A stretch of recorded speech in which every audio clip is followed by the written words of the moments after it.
and gentlemen, welcome to Doctor Who Reviews. Now, I don't know if you've heard, I've got this great idea to revolutionise podcasting. What we do is we take about 12 or 15 of the top podcasts, ourselves included, and then we break away from YouTube. We form a sort of podcast super league.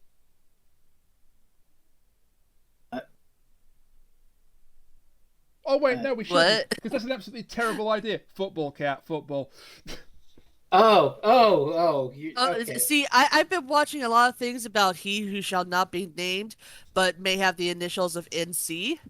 And his, troubles with getting people together into a big conglomerate and having a whole bunch of reviewers, if that gives you any hint. And it's just a shit show. So I was thinking of that. I was like, no. No, it's a dig at the European Super League, which is a terrible idea. Hang on, what did Nick Cage do now? Wrong one. I'm sorry. When you said He Who Must Not Be Named, I thought Lord Voldemort doesn't start with NC.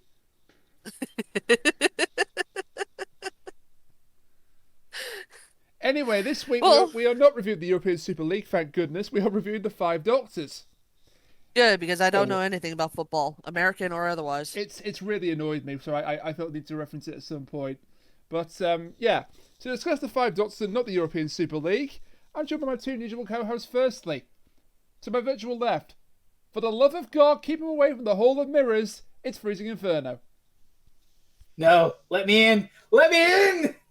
Okay, Eric. How do you think you can keep him away? He lives there.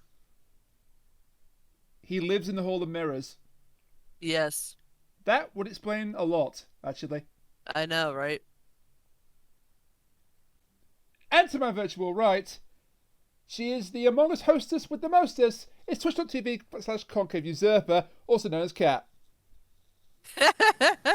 We'll try again soon. Yeah, I should have said the chat box. I'll get to murder more than one person. We'll be able to meme even more, and people will talk because of it. That was simply the greatest thing I've ever heard in my life. We'll put it in the description for those of you who want to watch the best Twitch highlight ever. I'm not going to spoil it. Just check down below.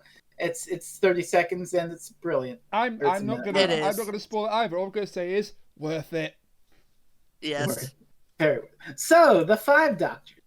Yeah, this is a very, very interesting episode we picked here, and it is a single episode. It's a 90-minute single episode. Well, we say single episode, but it is still 90 minutes long, so it's about as long as a 4-part Doctor Who. It's a TV movie, and there is a 4-part version out there somewhere. It's interesting. Thank God we didn't watch it. Yeah. 90 minutes is fun. So this actually aired. It's interesting the way this aired. It aired on November 23rd, 1983, the 20th anniversary of Doctor Who, in the US. And then on November the 25th, in the UK. Yeah. So the US got it first. First time that Doctor Who was aired in another country other than the UK first. And the second time was in 1996 for the Paul McGann movie. And then they never did this again.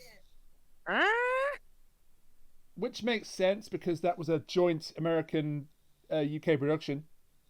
Yeah, that would really, at least make sense. And then it wouldn't happen again until actually 2 days from now at the time of recording, when The Impossible Astronaut, the first episode of Series 6 aired. That was the first time that Doctor Who aired the same day in the US and the UK. And I was there, and I was very confused. Yeah. So Five I Doctors. wasn't there, and I'm very confused. It's the 20th anniversary story, so we've done the Three Doctors already, which was the 10th anniversary story. Fundamentally, it was the 10th anniversary story. It aired like in January 1973, but this is the proper 20th anniversary. I don't really have much on the production or the history or whatnot. Well, there is one or two little things. So we should get into it, and we can get into those. I'm going to get to production. Yeah. Excuse me, sorry. I'm going to get to production as we get to the various elements of the episode, because there are things that change drastically between the first draft of the script and the final version. Oh yeah, you can get into that. Yeah, that's fine. I wasn't really going to touch it, but we open on stock footage. Yes, the one day I shall come back speech from I don't remember the name of Dalek the invasion of story. Earth. Dalek invasion of Earth. Yeah, that's when Susan leaves the TARDIS. Correct. It's a nice speech. Yeah. Out of context, you know. It's sort of a tribute to William Hartnell, who is not in this episode on account of he died in 1975. Yeah. May he rest in peace. In peace. So you may wonder how they're going to have a 5 Doctors with a passed away first Doctor. Well, we'll roll with that. But after we get that and we get our credits, we begin on, wow, a new 80s TARDIS console. Yeah. He's redecorated. Yay. I didn't like it. They're gonna make that joke later in the story, but yeah. So this is a new console. You know, it's got blinking lights. It's got a little CRT built in with all the power of a BBC Micro. Really neat.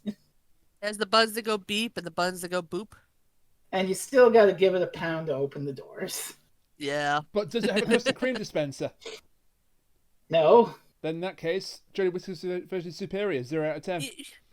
You know what though? I noticed something during this scene, something that the doctor said that really made me think of something. I Friends, knew maybe you you could help me out with this. What I was knew it you were that he going said? here. What was it he said? Hang on, let me get the transcript for this story for you. I know where you're no. I know where Cat's going. I know where. There it is. Tegan, who you know, the companions for the 5th Doctor in this one, Tegan and Turlough. We know Tegan and Turlough.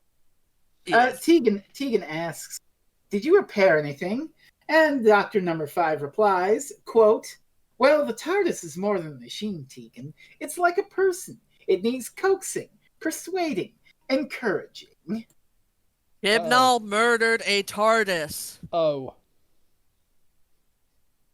I want a T-shirt that says that Chibnall murdered a TARDIS. That's what We'll make one. Okay. We'll make one on TKO live on stream. That'll be our first bit of merch. It Chibnall can't killed be a TARDIS. Rosa John on a t-shirt, but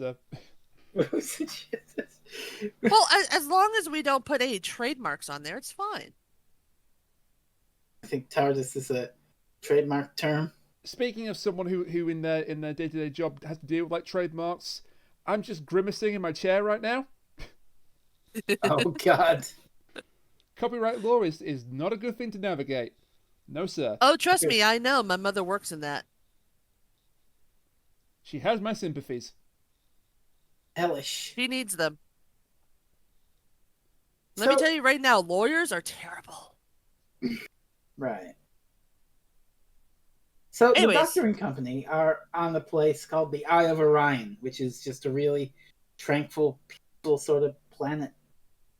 So Turlough's doing the sketch, and Tegan's come out, and she's like, "Oh, it's so nice and relaxing here." And everyone's just getting a little bit of rest and relaxation after their adventures through time and space. You know, just a little bit of downtime. And course- just to make sure, this is after all the Black Guardian stuff, right? Yeah, this Just is after. after, Yeah, yes. just after. So Okay. we had the Enlightenment with the ships. Then we had another story where the Master showed up, and then it's there. Okay. But speaking of antagonist forces in the background, a mysterious figure in the control room is checking out and watching Doctor Number 1. Yes, and how would you get around the whole William Hartnell dying 8 years before this came out? We just recast him. Yeah, nobody will notice. Promise. I did. We noticed. Trust me. We noticed. We know this, but this is Richard Herndl playing the first Doctor, I guess. Yeah. He doesn't Honestly, say it's right just one lot. of those things of you have to give them some allowance. It's like they want to do this big epic thing, and I understand that they want the first Doctor to be there, but they can't necessarily do that just because, again, the limitations of the actors. You're never going to find someone who looks exactly like them unless they have a twin someplace. Yeah. I mean, So it's forgivable. he was cast based on the fact that, and I'm going to invoke the dread name here, Ian Levine, saw him on TV and was like, "Holy shit! Hey, that looks like William Hartnell. Let's get him on the show." He was cast because of his performance in a Blade 7 episode. Yes. Yeah.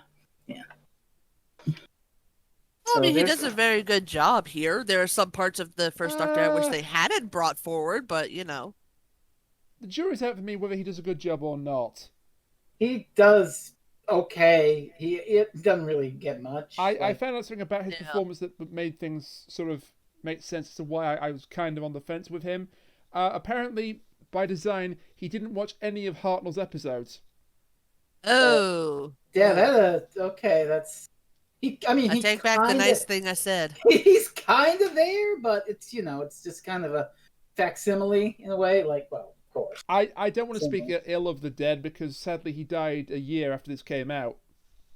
Rip in peace. Yeah, but it's for me it's not the strongest of performances, and I'll leave it at that. Yeah. Okay. Anyway, he's in a garden, just hanging out, and all of a sudden, A rose garden. a rose garden, and all of a sudden, a thing comes from the sky. What would you call this thing? Triangle Man, Triangle Man. Look out! It's a glowy trapezoid. So this is ridiculous and so low budget. It's just a black triangle superimposed on the footage. Help! I'm being repressed by geometry. So you had this version, okay? Because there's actually different versions of this. There's like a there's a quote unquote special edition that turns it into a more of a swirly cone sort of thing. Yeah, and it's bad. Uh-huh. It's bad, yeah. But I had the version I think you had too, which is the original broadcast version, where it's just a black trapezoid spinning. Yeah, it's the transmission version. Yeah, that's it. It doesn't matter. I couldn't have watched the special edition because the disc I have, for some reason, it's in German. Oh. Huh. I don't think it's meant to be in German, but it's in German. Okay, that's something. But anyway, either way, the trapezoid comes down and entraps the first Doctor and flies off into the sunset. Dun dun dun. Yeah. And as this happens, the fifth Doctor gets a little ow, ooh, my bones hurt, ow, oof, ouch. It's as if a million fans cried out and they were silenced. Now let's not get into Star Wars critique again. Well, we've already had several Star Wars characters on the show. I mean, we might as well. I don't think we had it this time, thank goodness, but... Oh, well. Yeah, not Who knows? Maybe like a third extra twice removed was in Star Wars. Third extra twice removed. I love that. Well. He knows Kevin Bacon. He's very connected. Either way, five does feel this, his past self getting shunted into a goddamn trapezoid, so... Here's my question about this. Why is it only the fifth Doctor that feels this? Because the writer doesn't give a shit about anything else. Like the fourth Doctor, I can understand considering what we know about the episode, but everybody else should be feeling like, oh God, my chest, ow, why? Yeah. Well, maybe they feel it off screen. Who knows? I don't know. It would bog down the story, I think, if you had multiple doctors going, "Ow, ooh, ow." Ouch. Anyway, we cut from the fifth Doctor having a minor cardiac event to Unit HQ. Actually, before that, one thing before that we see, it'll be important later, is that in the mysterious control room, now the mysterious hand has like a figurine of the first Doctor. Oh no, he's placing them all into and then there were none. Oh no! And then someone walks in. Did you see me playing with my dolls? I was thinking that too. I was thinking of a way to make that joke. But yeah, so we cut to Unit HQ where the Brigadier Lethbridge Stewart is retiring, and he's got a visitor, and it's the second Doctor. Hooray! Yay! And here is where we get our first of several continuity issues. Oh boy! No continuity They issues. never bothered to explain where these Doctors come from in their various times. we got the big continuity issue with the second Doctor and where the fuck he comes from much later in the story, I think. Yes, we have. Well, to be fair, I think at some point the second Doctor, while talking to the Brigadier while they're walking around, says, "I'm not technically supposed to be here. I came out of my correct time in order to come and do this, so I have to go now." Yeah, bending the rules. And Well, then they get scooped. But also for a reason that we'll get to as we come in. This has, and the fact that he looks older, this has to be a late in his regeneration second Doctor. Yeah. Because all the shit he knows. It's probably 6B again, which I hate, but... Oh, He's we're about going to to turn- get... Oh, yeah. Yeah, there's definite 6B bullshit coming up later. He's We'll about just to say turn that to now. Ruth. But, long story short, the second Doctor and the Brigadier get trapezoided and figurined. Yeah. And once again, the fifth Doctor, ouch, my bones hurt. Also, we get that line you referred to, the you've redecorated, I don't like it. But this time it says about the Unit HQ. And, Still charming. well, as if things didn't get bad enough, the third Doctor gets kidnapped on a drive with Bessie, The best character ever. which you should have used that goddamn super speed module from the Time Monster. Maybe you would have escaped it then. Yeah. Well, to be fair, it was behind him and then disappeared and was suddenly in front of him, so... I have to say that although the effect is kind of crap with the trapezoid, I do love the sort of like the stretched out portrait of pain as it flies off. Yeah, well... Anyway, the fifth Doctor is really, like, he's struggling to stand up now. He's kind of half collapsing, so Tegan and Turlough are helping him into the TARDIS to help fix what's going on here. And then we get, well, not a doctor, but a companion. It's Yeah, Sarah this was Jane a little Smith. bit of a swerve, where it suddenly goes from, here's a doctor we're taking, here's a doctor we're taking, here's a doctor we're taking, Sarah Jane Smith. Yeah. Okay. And Doctor Sarah Jane Smith. Well, a little better for you, Kat, is who is with Sarah Jane, K9! making his cameo because they couldn't be bothered to take him out into the wilderness. No, they couldn't be. It wasn't they couldn't be bothered. The writer didn't like K9. What? This is the worst writer ever. How dare he? He wanted to use K9 as little as possible. So this little cameo Well, was conceived. it's Terrence Dicks who Terrence Dicks, has yeah. done a lot. He's done Terrence a lot of good Dick. stories. Terrence Dicks, what a hack. I would Never say that wrote K9. a single good thing in his life. He invented the master. Shut your mouth. Never written a single good thing in his life. Gestures to bibliography of Terrence Dicks. It's why when they brought the master back for Spyfall Part 1, they put a tribute to Terrence Dicks in the credits. Yeah. Also because, he died. Yeah, had he died just then, or was it a few years before? No, he died I want to say 2019. Yeah, in that case it is. Yeah, so.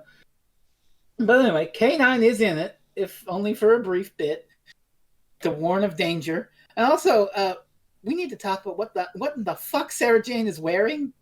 Yeah. Yeah. It's like a fucking shower curtain as a raincoat. It's an interesting move. I know. She doesn't even get the worst fashion choice of the episode, though. What are you talking about? Colin Baker's not in this story. No. Although, funny enough, he was supposed to be in it, but we'll get to that later. Oh yeah. Ooh. I think I know you. I think I know where he would have gone, but I will say though, her outfit under the raincoat is a lot worse than the actual raincoat itself. I mean, the raincoat is just like, what in the fuck are you wearing? Yeah, but the outfit she's wearing makes her look like a pirate who's trying to wear a pantsuit in like modern times or something. It's very weird. It was 1983. Who the fuck? Anyway, K9 is warning her of imminent danger. She ignores him. That's going to turn out to be a mistake, as you'll find out later. And then we cut from that to the River Cam. Oh boy! So this is a big one. So yes, if I may, You may. on this, okay. you may. So Tom Baker, the fourth Doctor, he'd only left the role in March 1981, so it's like 2.5 years. So they tried to get him to come back. It was sort of touch and go. Maybe I will, maybe I won't. In the end, he decided I'd rather not. So how do you include Tom Baker in a 5 Doctor story when there's no Tom Baker? So the writer don't.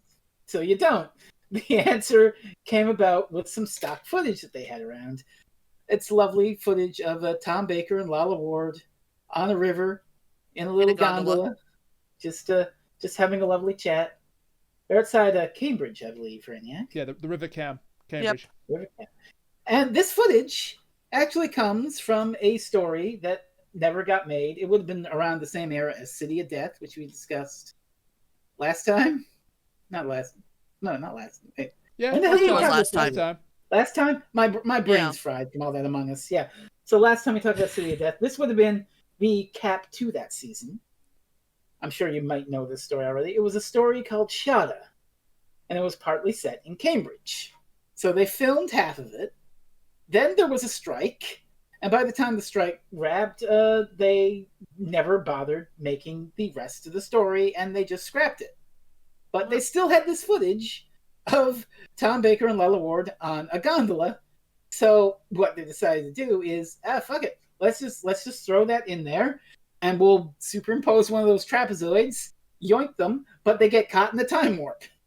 The best bit of this is that just as the trapezoid catches them, Tom Baker falls off the boat. Yeah. Which, this is in the story Shada. If we ever talk about Shada, that's a fucking weird one. Yeah, and there's so many versions of Shada. Because Shada was a Douglas Adams penned episode. It's funny how both his episodes were affected by strikes in different ways. Yeah. Because I didn't mention this last week, but I forgot to mention it. But City of Death got the highest TV audience figures for a classic Doctor Who serial, but it wasn't a fair fight because on the other channel, ITV, there was a strike going on. So there was nothing to watch but Doctor Who. Yeah, so it was watch Doctor Who or don't watch anything. So everyone who'd be normally watching ITV was like, fuck it, I'll watch Doctor Who. Yeah, so it made 16 million viewers on the day, but it's not really a fair barometer. But then, of course, you got Shada. Judge Rinder hadn't been invented yet. They had to watch something. But then you got Strike Karma in the form of Shada, which didn't actually get released because of the strike, so... Womp womp. It's interesting, though. Have either of you read I guess, I don't know about Scene because I haven't watched it either. Have either of you read the first Dirk Gently book? I've seen it on television. I haven't seen the show. I can't say for the show if it's a faithful adaptation or they do their own thing. I know absolutely nothing about it, so... Dirk Gently is basically just Douglas Adams taking Shada and City of Death and smashing them together with original characters. Yeah. I'll take your word for it, because I know nothing about it. It absolutely is.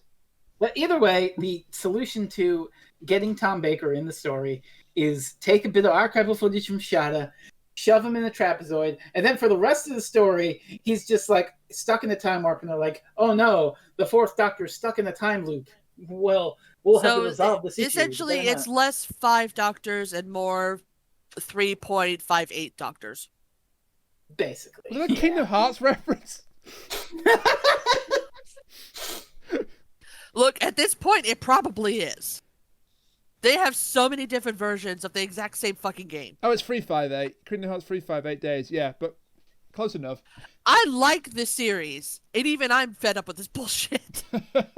So, also, the trapezoid gets Sarah Jane. Yeah, and yes. We should also mention Romana's on the river with the Doctor, and Lola will refuse to appear with Tom Baker, so she doesn't appear in this either, apart from the stock footage. Okay.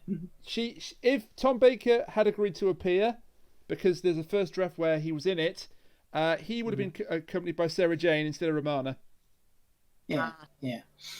And also, meanwhile, with all this bullshit, the Fifth Doctor is collapsed on the floor of his TARDIS, and he's starting to Back to the Future fade out. Not good. Not good. No, not really. And also, the TARDIS is dematerialized and starting to move somewhere. Yeah. Which leads to figures of the Fifth Doctor, Tegan and Turlough, getting on the board. The figurines. Yeah. Which was also a little bit confusing because I thought when I first watched this episode, I thought that they had to be taken by the trapezoid of death in order to be turned into the figurines. Because I thought the people were actually trapped as the figurines, and then it turned out that wasn't it. So maybe like a little bit more just a little bit more about how the players get into the game, essentially. Yeah. That's a fair point, but no, they're not the figures. Yeah. Meanwhile, on Gallifrey. Yeah, on Gallifrey, we've got 3 characters here. We've got the High Council of Time Lords. Clearly, the High Council was going to budget cuts at the time, because there were 3 of them left. But Yeah. we have Chancellor Flavia, the Castellan, and the Lord President Barusa. The Lord President, Bor USA, the Chancellor who looks a lot like my grandmother that I don't like, and Sir going to be dying soon. Now, am I right in thinking that the Castellan was in a previous serial? I think so. If he was in the story, he would have been in Arc of Infinity. That's the one, yeah. Which I'm not posting Omega and his giant chicken again. He was in Arc of Infinity. Yeah, and it's the same actor, I think. Yeah. And Barusa has been in a couple of Doctor Who stories, probably. I can't name him offhand, but I do know that he was a different actor every time, so, he's The just one I know he regenerates was in is between Deadly things. Assassin. Okay, fine. Probably in Invasion of Time and Arc of Infinity, too, because those are Gallifrey stories also. Oh, apparently he was also technically in the Timeless Children. Yes, he is. Archive footage? No. Possibly. I honestly don't remember because I like to blank that time out of my He's mind. mentioned by the Master in the Timeless Children. Yeah, how the Doctor and the Master always skipped classes and avoided him. He is apparently. a mentor and a teacher to both the Doctor and the Master. Speaking of the Master, here he is! Yeah, so Yay! they do this nice little fake out where the 3 Council Time Lords are sort of saying, "Oh, we have to summon his." Well, I'm not a fan of this. And you think they're talking about the Doctor, but no, the Master walks in instead. And they basically make a deal with him. They're offering him a full pardon for his crimes and also a new regeneration cycle of 13 lives. Kind of like what they give to Matt Smith at the end of Time of the Doctor, Yeah. I would assume. So all he has to do is go into this place called the Death Zone and save the Doctor from whoever's sucked all of his incarnations in. Easier said than done. Yeah. Yeah. Also, yeah, we should just a point out it's bit. the only Master. Yeah. It's Anthony Ainley's Master. That's And the Master. this is where we're going to end this part of the serial. We're not going to talk about anything that happens after this. Certainly, we're not going to talk about how after the Master is transmatted to the Death Zone, the First Doctor is trapped in a Hall of Mirrors. Shit.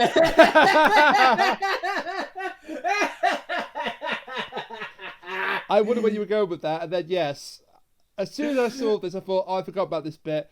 Oh, Fresno's going to be a very happy man. As soon as I saw this bit, I was like, oh fuck, I forgot about this bit. Time to be a raging asshole about it.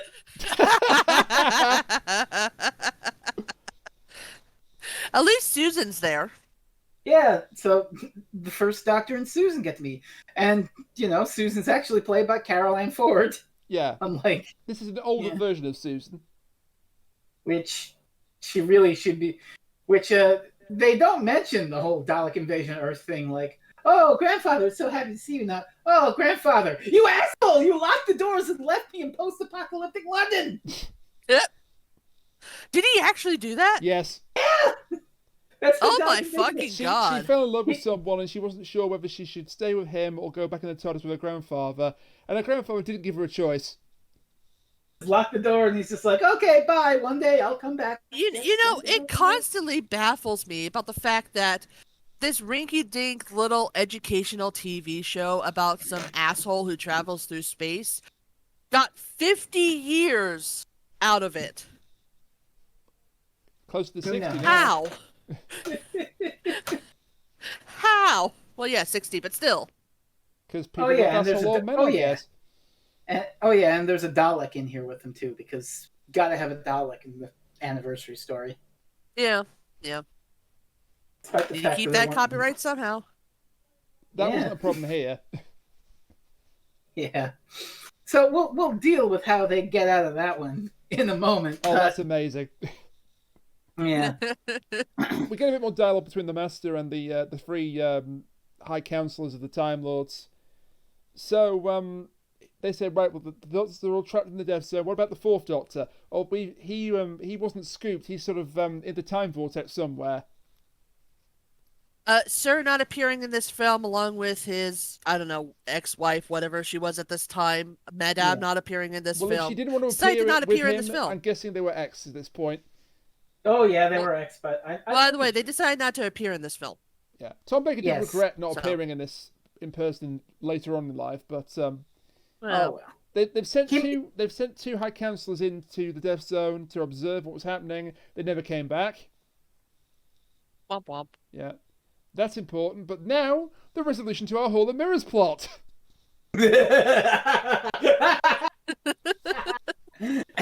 All right, go ahead, Fred. Take your time. Okay, so the first Doctor has a plan to deal with the Dalek, and he's like, well, okay, when I say now, you shove the Dalek into that corner. And the Dalek comes up, you will be exterminated, and all that shit. And the first Doctor and Susan shove it into a corner. The Dalek freaks the fuck out, starts trying to laser beam them to death. Its lasers bounce between the mirrors and fry it. Yeah. I think that calls for a Doctor Who mirror alert. Whoop, whoop, whoop, whoop, whoop. Doctor Who mirror alert. Whoop, whoop, whoop, whoop, whoop, whoop, whoop, whoop. Oh, There you great. go. Now the alerts have mirrored each other. Fuck, it's your worst nightmare. No, I've accepted it. I also should mention that. I don't know if you could put this in, Rainiac, but when they were doing this bit, this was the only thing I could think of. Hang on, I'm not looking at the window. I'm still not looking at the window. The GIF's not even moving, and I know what it is. Oh my god! I used to watch this show. I like this See, show. what I thought of when that whole mirror thing was Baby Doll from Batman. Yeah, Kat, you like the show, and everyone with a weird fetish like this show. The doll just looks Yeah. inside the mirror and goes, "Why couldn't you just let me?" Oh, hang on, hang on a minute. Blech, This show was fetish fuel. basically. The doll takes a look at itself in the mirror and goes, "Why couldn't you just make me believe?" And then shoots itself. God. Speaking of though, the Dalek mutant, like, it's a really gnarly little death where it's like the Dalek casing blows up and you get like the wriggling Dalek mutant inside. It's just like freaking out. It's not the gnarliest death in this episode. No. Well, you say death. Well, then again, actually, No, yeah, I don't mean that one. This is an actual death. Oh yeah, you Or mean several? Or several. Yeah, I know what you're talking about now. And yes. So anyway, the Dalek reflected laser beam also blew a hole in this Hall of Mirrors, and Juan and Susan can see the Dark Tower, so they know they're on Gallifrey in the Death Zone. They know they fucked. Speaking of fucked, here's to him, the Brigadier, and the Brigadier is just like, well, this is a fine fucking pickle, Doctor. He is quite literally too old for this shit. Yeah. So they're stuck in like a quarry. It's Wondering Wales. where the fuck they are. It's They Wales. filmed this Oh in God. Wales. It's Wales. The The most terrifying place in the whole universe. The Isle Wales. of Orion was Wales. The scene where the landscape where the brig and the second Doctor emerge is Wales, and I believe where Bessie is Wales as well. Terrifying glimpse into the future. All of Doctor Who will be set in Wales. That better be a joke that they had made in a parody at some point, because seriously, it needs to be. They no do idea joke that a lot of things happen in Cardiff. They had no idea that 20 years after this that they'd be making the show in They Cardiff. do make an in-joke in both Doctor Who and Torchwood modern Doctor Who that man, a lot of things seem to be happening in Cardiff, don't they? Yeah. So, Two in the Brig there's Cybermen sneaking around out here because 20th anniversary, gotta have your Cybermen. And one of them tries to grab the Brigadier's hand, but the second Doctor beats it off with a rock or whatever, and they take off. They try to grab him through a wall as well. Yeah. Then we get to the third Doctor and Sarah Jane, and Oh god. And Sarah Jane is rolling one. What? This Yeah. is okay, this is just okay. This is just I don't even know what to call it. Okay, Bad? clearly the idea is that Sarah Jane falls like off a precipice, and the Third Doctor has to pull her up to safety because she's trapped. But they couldn't find like a hill, so she just sort of rolls down a gradient, like Yeah, oh, and God! a couple of fun behind the scenes bits here. So Yes. Elizabeth Sladen hated that roll down the hill. I would too. Yeah, she should. She thought she looked like an absolute idiot doing it. She did. I mean, And it she wasn't the did, original I'm sorry to plan. say. Yeah, I mean, The original plan was she would emerge in the death zone, and Autons would appear behind her, oh. and then the Oh. Third Doctor would save her in Bessie. Okay, but look here's my thing. Even if we're assuming, okay, oh shit, we don't have the budget for Autons or can't get the rights or whatever, they have Cybermen in the story. Yeah. Have a Cyberman attack her and get saved. Then Yeah? you've got the fucking costumes. They're gonna encounter the Cybermen anyway. You might as well. The only problem with that is I don't think that the Pertwee Doctor ever encountered the Cybermen, did he?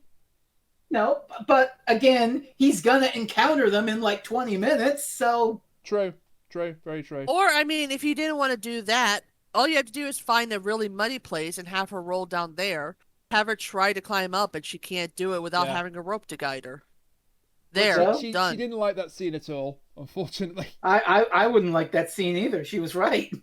Yeah. So anyway, either way, the Third Doctor pulls her out of this this steep precipice, and Sarah The Hill of Jane's just Doom. like, wait, oh holy shit, it's you, Doctor. Yeah, it's me. No, I mean it's you that you regenerated and shit.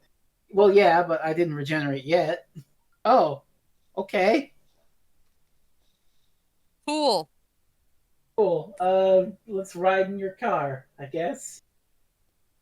Alexa, play Wonderwall. So the First Doctor and Susan are wandering around now, and oh look, it's the TARDIS! Hooray! In they come, and wait, who the fuck are you assholes? Who the fuck are you assholes? Oh god, this. It's This time is- for the first and the fifth to meet. It's time for the first oof moment of the episode. Oh yeah. So the two of them meet. It's like, oh hey, it's you, it's me, it's the Doctor. Hey, holy shit, it's my past self and it's my future self. So that- I'm going to say something to certain people who probably won't watch this, but I'm going to say it to them anyways. When you have a character and you're bringing back important characters to meet that character, in this case, it's you're bringing back the first incarnation of the Doctor to meet the newest incarnation of the Doctor. Maybe don't use the worst parts of that character. This is a lesson that Mr. Moffat unfortunately did not. Maybe have the actor actually study the performance beforehand, so that doesn't happen. I think I know what Yeah. we're going to talk about. I'll let you say it, Kat. So he basically turns to Tegan and says, "Okay, girl, go get us some refreshments because we're tired." Now, The fuck? now Tegan is just like, hold on a minute here. But also, Janet Fielding is reading the script, and she's like, hold on a fucking minute here. Oh yeah, you know My about this. I ass, didn't I'm going to go get the tea. I didn't expect to have to kill an old person today, but I'm going to do it anyways. There's a reason So- why Turlo gets the tea. Well, they Yeah. both go off and get the tea. Because Janet That's Fielding the refused to do it. concession. That's the compromise. Is But the that part- Turlo gets The enough part to that get pisses the me tea. off the most is the Fifth Doctor turns to Tegan and says, paraphrasing, he's old, just go and do it. Yeah. Humor him. Humor Humor him. him. I used to be a crotchety old bastard. Is basically what And it will be says. again in Used to 2014. be. Used to be.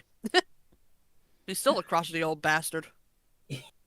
Well, from the Fifth Doctor's perspective. Yeah. He's still a crotchety old bastard. Yes. But yeah, But, yeah. it pisses me off that they just basically hand wave it away as he's old, he doesn't know any better. No, fuck that. Fuck that.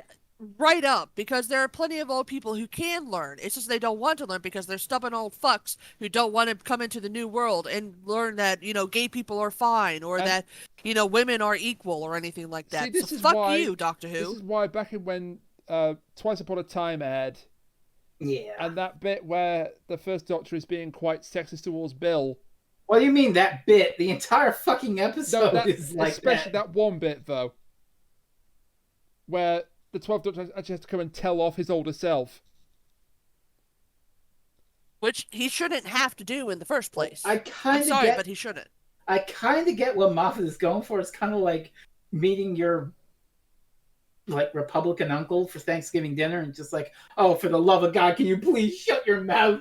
Yeah, and as I say, certain fans didn't like that. Was includes like the first Doctor wasn't a sexist. You're being woke. Yeah, and me. Then... I didn't like that. But here's the thing: they obviously never watched the Five Doctors. Then, at least in Twice Upon a Time, you can argue there's sort of a contrast and a point to it. Done badly.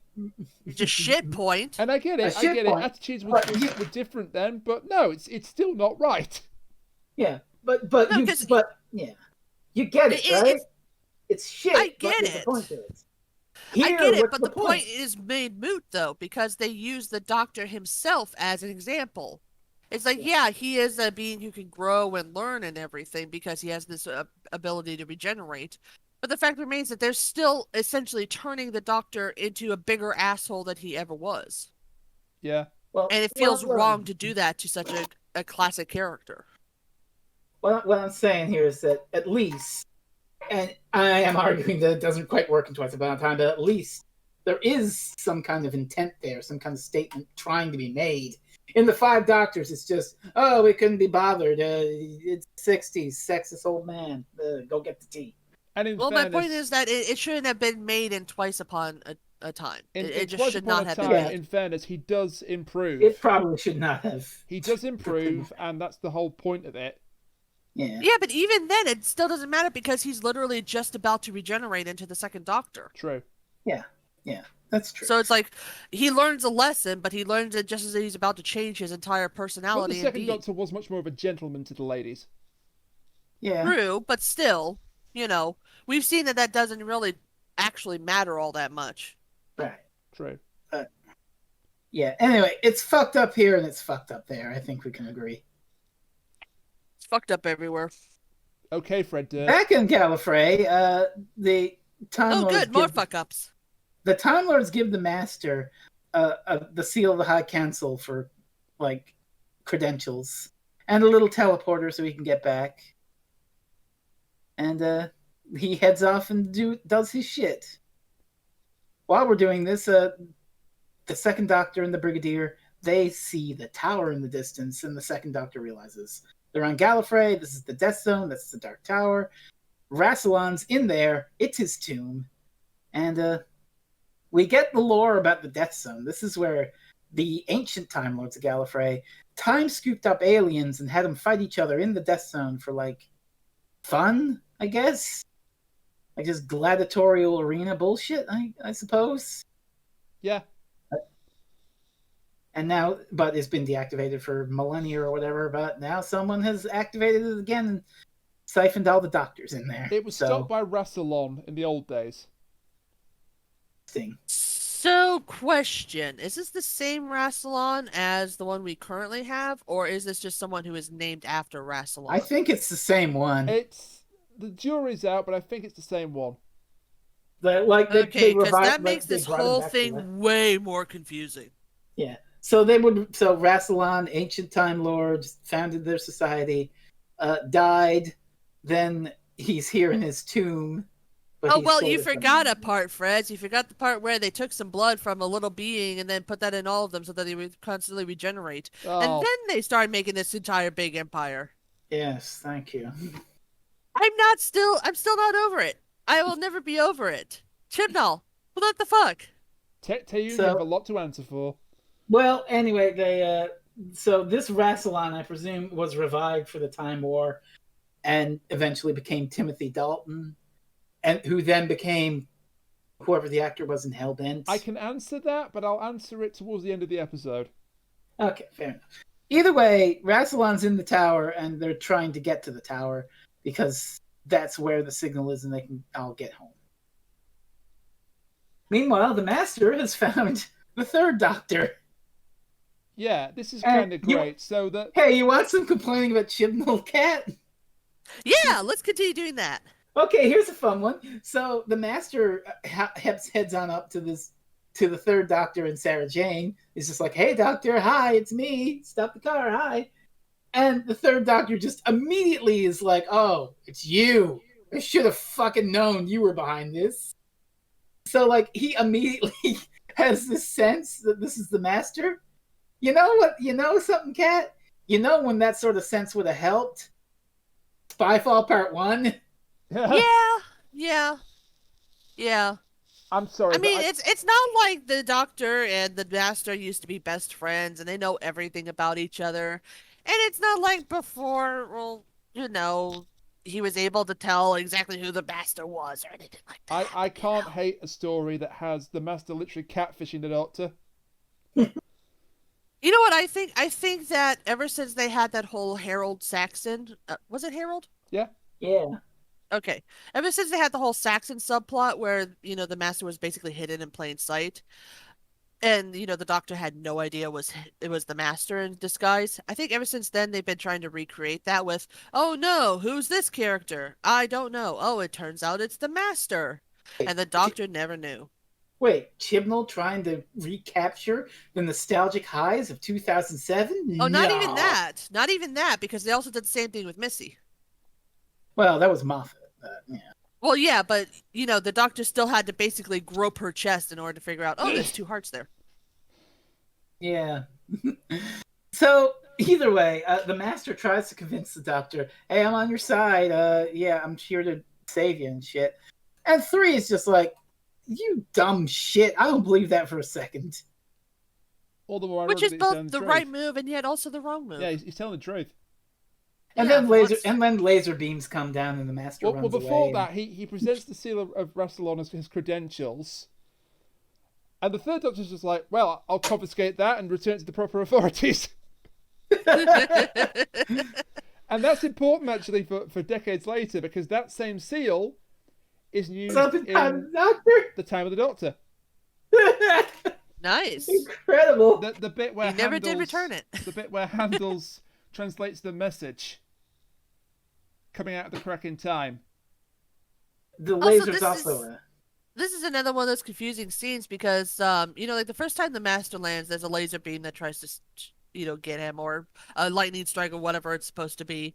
And then it just sort of keeps following him in this scene with the third Doctor and Sarah Jane and everything. And then it never happens again. Thunderbolts in the narrative. But it never happens again. And it's just like, okay, was that the President trying to stop the Master? Was that the President's behind this, by the way. Spoilers. I think was it him trying to stop the Master? I think it's just one of the built-in traps to the Death Zone. It just made no sense to me because it's like, okay, so now there's laser beams. All right, that adds a little bit more danger to this Death Zone. And now they're all suddenly gone and not attacking anybody. Okay, then. Good job, everybody. So, getting through some more stuff here. The first and fifth Doctors are checking out the tower on the TARDIS. And there's 3 entrances into the tower. You can go from above, you can go from below, or you can go right through the front door. So the fifth Doctor, Tegan, and Susan are going to go off and do a little investigation. And while this is happening, Bessie gets fried, so the third Doctor and Sarah Jane have to walk from now on.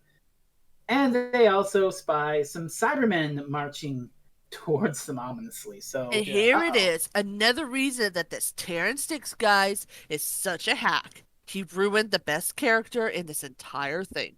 Poor Bessie. Poor Bessie. Yeah. God. Thankfully, Bessie would ride again in Battlefield. Yeah. Such an awful writer. So terrible. Bessie does come back. It's not the end of Bessie. Look, they already hate me from the last review we did where I said I didn't like City of Death, so I'm just pounding on it. It's fine. It's gonna be the pounding it.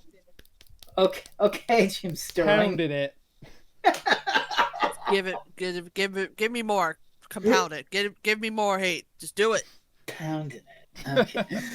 So, the second Doctor and the Brigadier find the entrance to below, to like under like a cave system or whatnot, and they grab a torch and they go spelunking. That'll pan out to some monster cameos later.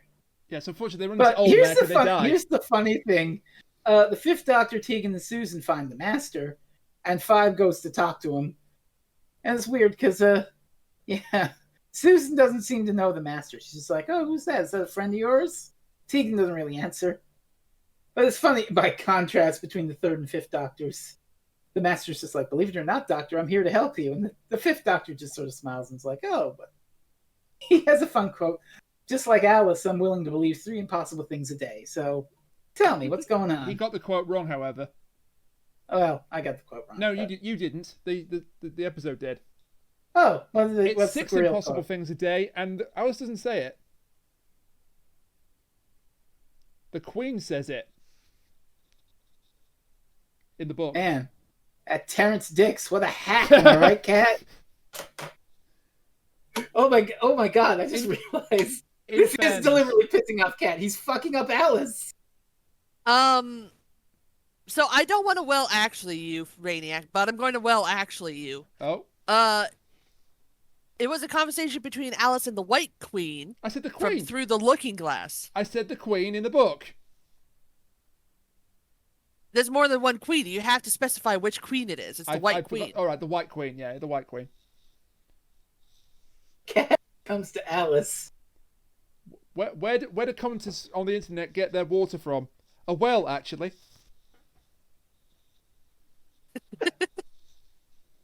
Either way, in case people don't know, I absolutely love Alice in Wonderland. It's like my bread and butter. So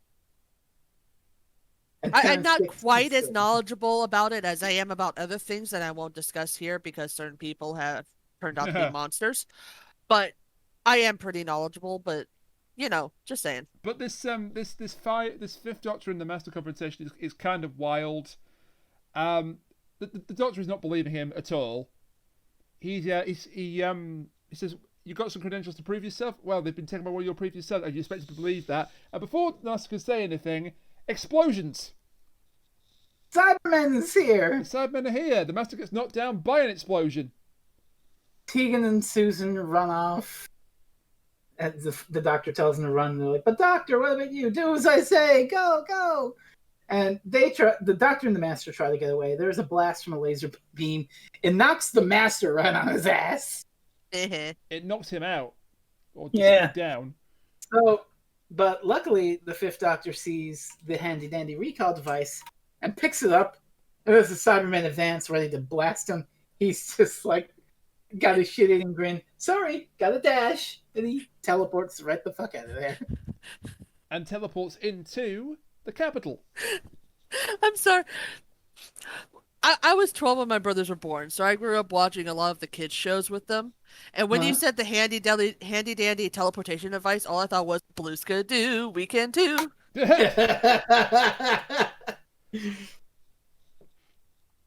So the Master gets up. What is my life? What is any of our lives? The Master gets up.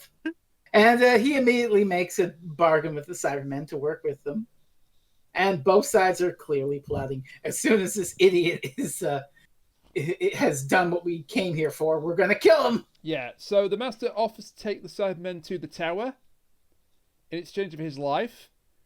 And then the Cybermen is like, what are we going to do? He says, alien promises have absolutely no validity. As soon as he's done what we want, we kill him. It's the 80s Cybermen, so you know. That the Cybermen consider other species as aliens. Because they would be, technically, they would be the aliens because they come from not Earth. But well, I mean, well, actually, this leads a little bit more to the horror aspect. It's like, do they consider them aliens because they come from another planet, or do they consider them aliens because they used to be humans? True.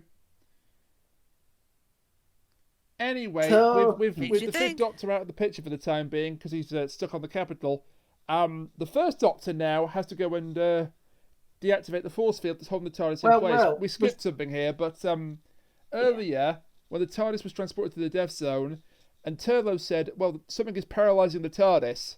We can't move. And also, on the run back to the TARDIS, Susan tripped over a rock and hurt her ankle. Yeah, now... She didn't even trip over a rock. She trips over, like, her own feet and hurts her ankle. And again, she hated having which to do I think that. is, like, something that happened a lot, like... I think it's 60s plotting, just like, oh, you sprained your ankle. Oh, there. She didn't like having to do that, apparently. I wouldn't like having to do that either. I think this is to get basically Susan out of the story for the most of the rest of it. Which kind of says you have a problem when you're in the middle of the story and you're like, oh shit, I've got too many pieces on the board. Let's have this idiot sprain her ankle. All right, everybody, we need to get Susan out of here. We're going to change her name to Achilles and just stick her over there. Oh my god. Yeah, I'm going ahead here, but Susan and Turlo basically spend the rest of the story in the TARDIS looking ominously at the Cybermen advancing on it. Which, it's not so bad for Turlo since he's one of the current companions. So if you want to see more Turlo, you just take your pick. But you're bringing Susan back after 19 years. Yeah. And all you have her do is push a Dalek into a corner to blast it with mirrors and sprain her ankle and look at Cybermen on a view screen. It's a little bit of a waste. Yeah. Now, considering the fact I haven't seen a whole lot of the first Doctor's run, and what I have seen usually was with you guys, was Sarah really that much of an action character during her time? Not really, no. She's more of like, damsel in distress, 60s sort of thing. So essentially, they are sticking to her character. It's just that it would have been nice to see a little bit more of her. But I mean, like you said, the measure of Sarah Jane from Pyramids of Mars. But it's like you said with the whole tea thing. It's like, do we really need to bring that sort of shit back? Oh, I know why they had to sprain her ankle, because they had to set up the first Doctor going off with Tegan. Yeah. That's why. And that's basically what they do. So the first Doctor and Tegan are going to the Dark Tower now. Does anybody else keep getting Sarah and Susan mixed up? Because I keep saying the wrong name at the wrong place. I just realized you meant Susan. Yeah, Susan. I know who you meant. I know who you meant, yeah. Susan's not really an action character either, no. Definitely, yeah, but Sarah Jane's got a bit more like backbone, shall we say, than Susan Foreman. Oh yeah, that much I could tell from what happens with her in the third. Well, she's older, so I think that's fair enough. But so back on Gallifrey here, the Doctor is talking with the Council, and of course he's suspicious of the fact that how did those Cybermen know how to find us so easy? Oh look! The teleport had a homing beacon inside. And who gave him the teleport? The Castellan. Uh-oh, SpaghettiOs. Oh, SpaghettiOs. They immediately have the guards, go and search the Castellan's office and living quarters. And it's, like, oh, there's a traitor in our midst. And, everybody's sus all of a sudden. Now people are being thrown out of airlocks. It's like, you can't even just exist. All I did was run up to you guys and say hi really quickly. And then all of a sudden, oh, it must be Kat. Let's throw her out the airlock. I feel like we're projecting a little here now. What? No, the Castellan. The Castellan. Yeah, so the Castellan protests his innocence, but the guards go and Castellan did nothing wrong. He really didn't.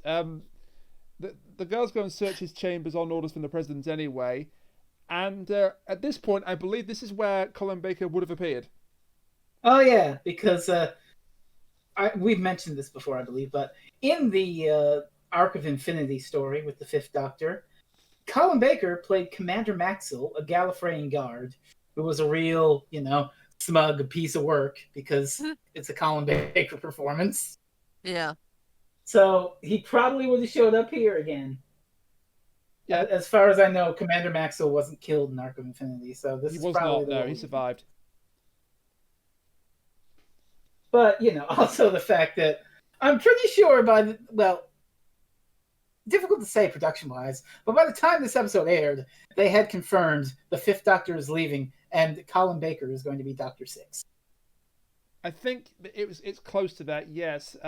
What they didn't do, which was a myth at the time, was that he was going to appear in this episode as the Sixth Doctor. That was never on the cards.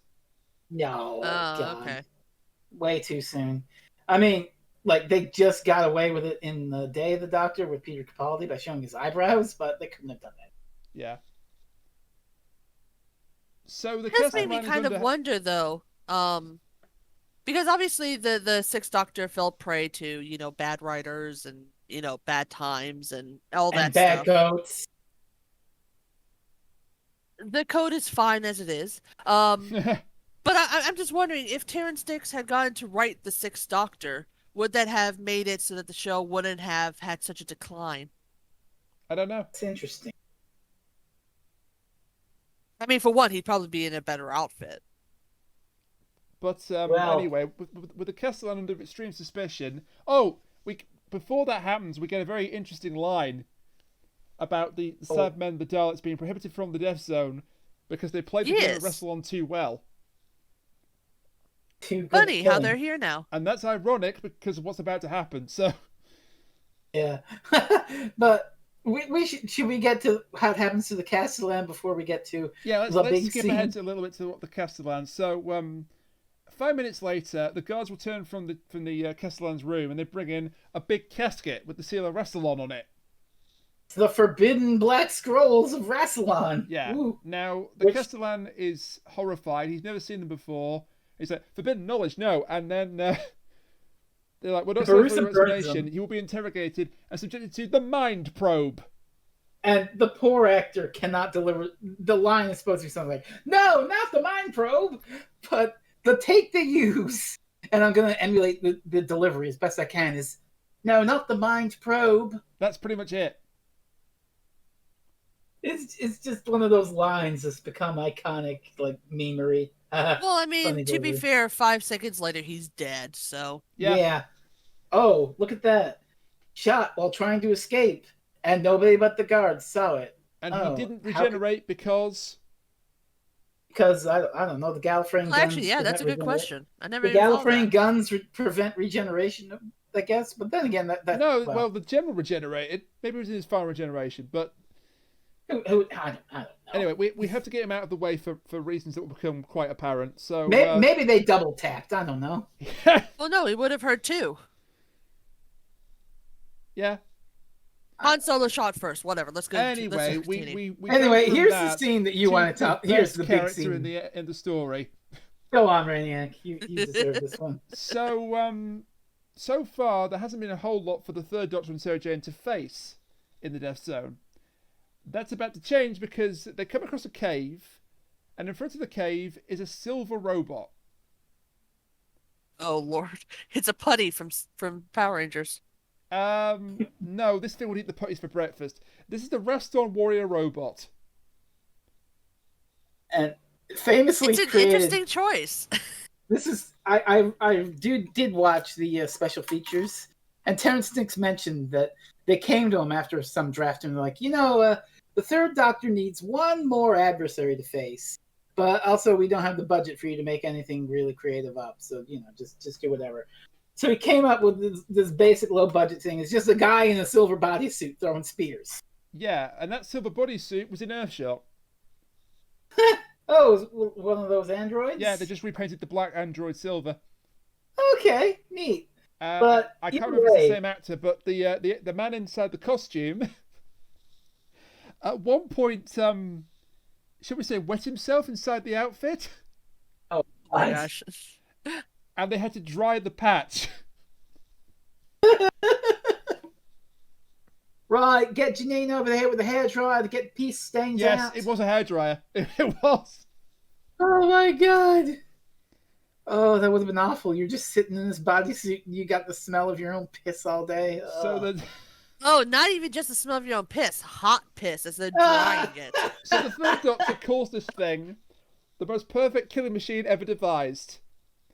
And what are the abilities this thing has that make it so deadly? It shoots spikes out of its hands and teleports by pelvic thrusting. Okay. That being said, how are the Third Doctor and Sarah Jane going to get out of this? Well, the Cybermen are going to create a nice distraction later. But I want to focus. Did you notice the shot, Rainiac? It's somewhere around here. as the Cybermen are approaching. Did you know this is a creative shot the director chose? I did not. I'm going to guess it involves a mirror.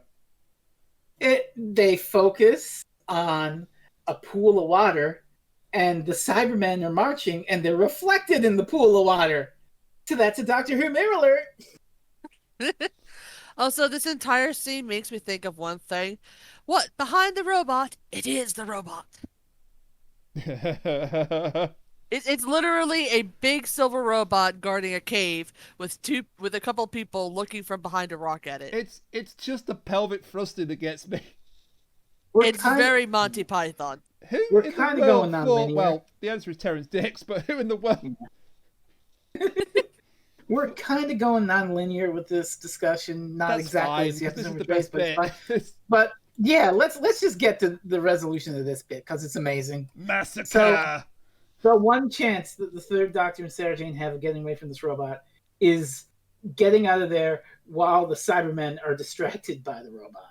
And by And that's distracted exactly by the what happens. robot, you mean absolutely annihilated by it. Oh yeah, they just get absolutely fucked up. I cannot believe they include this level of violence for 1983 tea time viewing. I believe it, considering the level of violence they showed for 1985 tea time viewing. The when first Sixth one Doctor they was around. show getting killed, its head comes off. You say violence, but you have to remember that people tend to forget that the Cybermen were once human a lot, so it really feels more like robot versus robot than it does, robot versus It's still Cybermen. very brutal. Oh yeah, it's still very brutal, but it feels less violent than it would be if it was a robot versus humans. I mean, the If final, that makes sense. The final member of the platoon even gets like Mortal Kombat fatality at the end. Oh yeah. It's just absolute. Well, it's not a bloodbath, an absolute oil bath. Yeah, I'm Sure. quite surprised this whole sequence wasn't at least partially censored, but it wasn't. I Anyway. mean, let's be fair. When it comes to, like the Western world and everything, they're really weird about violence. Where violence against what could be quote unquote called inanimate objects, like robots, isn't really seen as actual violence. It's just cool destruction stuff. Yeah, this is why. It's like I recently went to go see Godzilla versus, and I'm probably the only one who was thinking, wow, there's a lot of people living in those buildings that are now dead. Yeah, but by the way, don't tell me how that film resolves itself. But Godzilla Oh, vs fuck. Kong, there's only one winner in that. Well, okay, Well, you should see the movie. Do you Well, know well, anything about it? technically there is one winner, and that's the audience, because that was fantastic. Yeah. Well, I mean, it's I want- on paper there's only one winner because as good as King Kong is, he's not a radioactive dinosaur. But Brainiac, have you considered? You've got the radioactive dinosaur with atomic breath, but have you considered monkey? DK. I will say, the only thing that I will slightly spoil, but not entirely spoil, is that it's not one big cumulative battle at the end. There are several battles between the two that happen throughout the entire movie. I figured that might be the case. So you would recommend me seeing So it? thankfully, it's not a big thing at the end, which was one of my fears. It's just like it's gonna be boring humans, boring humans, boring humans. Oh yay! Finally, what we came here for. So you would recommend me watching that? Yes. I think you should watch it. Okay. I will say I had not seen the previous movies. My brother is super into Godzilla, haven't so I seen went those with movies him. Either, so, But the fact that he told me there was lore I needed to know before I went into the movie was just baffling. Oh god. I mean, I hadn't seen any of them, and I picked it up pretty quick. Yeah, I picked it up pretty quick too. It's on very the subject of accessible for DK, people who haven't I seen want to it. curse Kachiri out here because he's made sure I can never hear One Winged Angel in the same light again. What is there a DK rap version of the One Winged Angel? Yes. Singing? Dun, dun, dun, dun. DK, DK.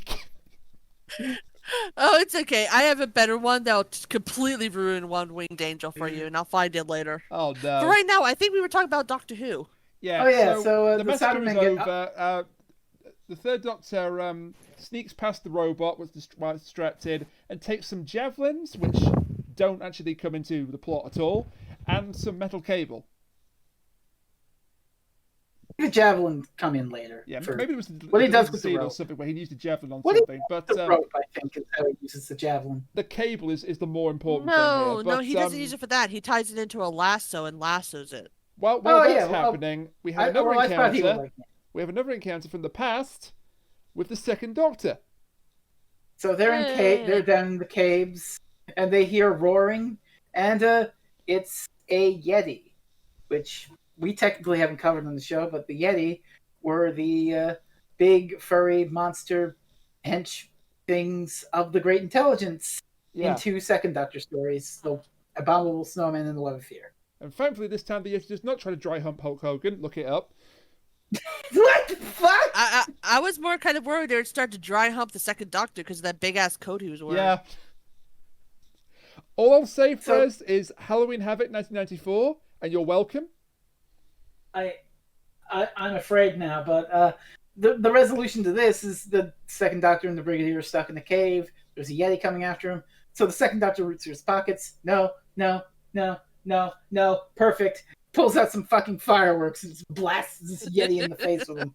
Did I say 94? It might be 95, but just look at Halloween Havoc and Hulk Hogan and the Yeti, and you'll find it. But Oh, great. yeah. Hey, at the very least, they happen to be in the exact crevice that they need to be in because, hey, guess what? Right behind them, there's the door to the tower. The firework doesn't destroy the how Yeti. lucky. The Yeti is not harmed in any way, but it is It just blocked off from fucks reaching up. them. Yeah. There's a cave in, and it blocks off the Yeti from reaching them.